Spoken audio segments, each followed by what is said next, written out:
Although people have tried to assure you that the SEL curriculum is only teaching positive ideas of inclusiveness, I have experienced firsthand how presenting quotes and ideas from critical race theorists like Rob DiAngelo and Ibram Kendi can damage students in our school. In one of my classes this year, we were speaking of racism. I shared a story of the one instance of racism that had happened to me in the entire year. In that instance, I had allowed the larger and older male student who was alone with me to walk away after saying something clearly racist. To this teacher, I was now a part of the problem. I was the one to blame because I had not been anti-racist. Kendi's beliefs so clearly stuck out to me as my teacher decided it was right to yell at me until I broke down in tears in front of all of my peers. I had not confronted the situation head on. I had not been explicitly anti-racist, and so by default, I was the racist. He openly stated that it was my fault that this person was and would continue to be racist, and that I was the problem.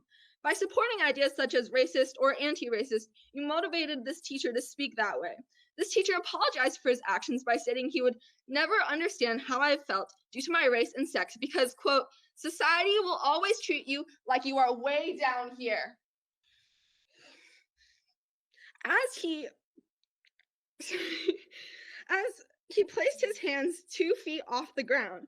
Excuse me, I am an Asian American, the highest socioeconomic class in the United States, and I have many friends of many races and a loving family that is also multiracial, and I rarely experience racism. My life is not hardened because of my race or sex. Other quotes from CRT theorists such as Kendi directly impact minority children in awful ways.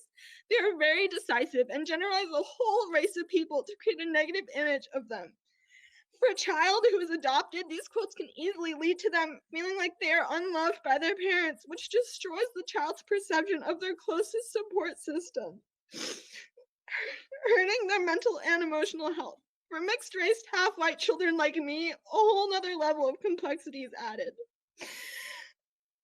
They could be feeling like their parent is thinking down on them, their siblings, and their other parent. I could never imagine feeling like my dad doesn't love me because of my mother's race.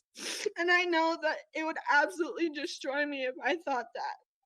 Although I'm aware that the Kendi and DiAngelo quotes were paraphrased in the SEL lessons and not directly quoted, the fact that they were even considered shows me that the SEL team is ideologically driven or uninformed.